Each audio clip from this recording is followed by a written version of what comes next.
Samantala, pinalawig ng Commission on Elections o COMELEC hanggang June 30 ang pagsusumite ng Statement of Contributions and Expenditures o SOSE. Mula sa COMELEC, Manila, ito ang balita ni Victor Cosare live. Victor, ano ang botohan? Attorney Reggie, sa 7 miyembro ng COMELEC on Bank, 4 na commissioners ang bumoto pabor sa pagpapalawig na extension sa pagsusumite ng Statement of Contributions and Expenditures o SOSE. Ang mga pumabor sa extension ng deadline ay sina Commissioner Arthur Lim, Al Pareño, Sheriff Abbas at Rowena Guanzon. Hindi naman pumayag na palawigin pa ang deadline sina Commissioner Christian Robert Lim, Louie Tito Guia at mismong si COMELEC Chairman Andres Bautista. Ayon kay COMELEC spokesman James Jimenez, naging matimbang para sa mga bumoto pabor sa extension ng deadline ang dami ng mga maaapektuhan o hindi makakaupong kandidato dahil hindi nakaabot sa naunang June 8 deadline. Sa tala ng COMELEC, 5 senador, 115 congressman, 40 gobernador ang hindi makakaupo sa pwesto kung walang ibibigay na extension.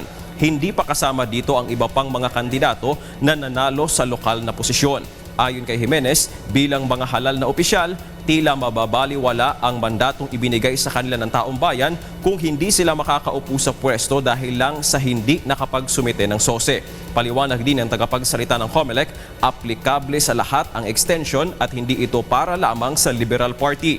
Bukod sa LP, hindi rin nakapagsumite ng SOSE ang Aksyon Demokratiko at Puwersa ng Masang Pilipino.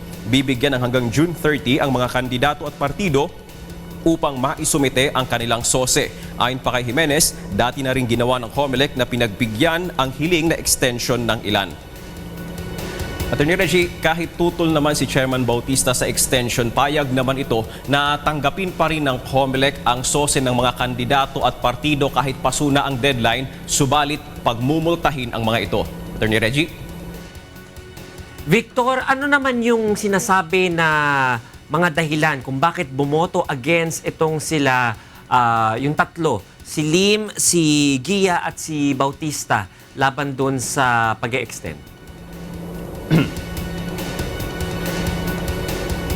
Well, Attorney Reggie, kahapon mayroon ng isinumiting sulat itong si Commissioner Christian Lim sa COMELEC Unbank at ito na rin yung kanyang naging boto. Ang nakasaad doon sa sulat, sinasabi ni Commissioner Christian Lim, nakasaad sa batas na ang pagsusumite ng SOSE ay hanggang 30 araw pagkatapos ng halalan. Kaya kung magbibigay ng extension ang COMELEC, tila ang nangyayari ito, nagkakaroon ng amendment ang COMELEC doon sa kasalukuyang batas at magiging unfair din naman ito sa ibang mga kandidato na sumunod doon sa deadline, humabol talaga doon sa deadline, maging yung mga partido na humabol doon sa deadline, magiging unfair kung papaboran yung pagbibigay ng extension. Yun yung naging pananaw nitong si COMELEC Commissioner Christian Robert Lim.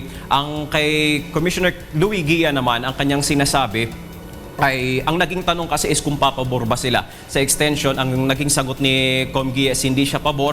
Ngayon, hinihintay natin yung magiging kopya ng resolusyong ilalabas ng COMELEC Unbank para doon makita natin ang detalye ng kanilang mga pananaw. Si Chairman Bautista naman, ang sinabi kanina ni COMELEC spokesman James Jimenez, hindi siya pabor sa extension pero ang gusto niya, kahit pasuna yung deadline, tanggapin pa rin yung SOSE ng mga kandidato at ng partido para makaupo sila sa pwesto, pero magbabayad sila ng multa. Attorney Reggie? Yan, at least malinaw. Victor, huling katanungan, is this the first time that the COMELEC actually extended the submission of the SOSE?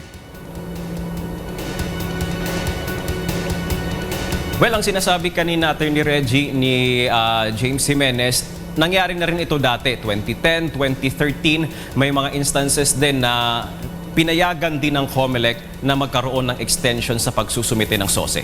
Attorney Reggie. Maraming salamat, Victor Cosare, nagulat ng live mula sa COMELEC sa Maynila.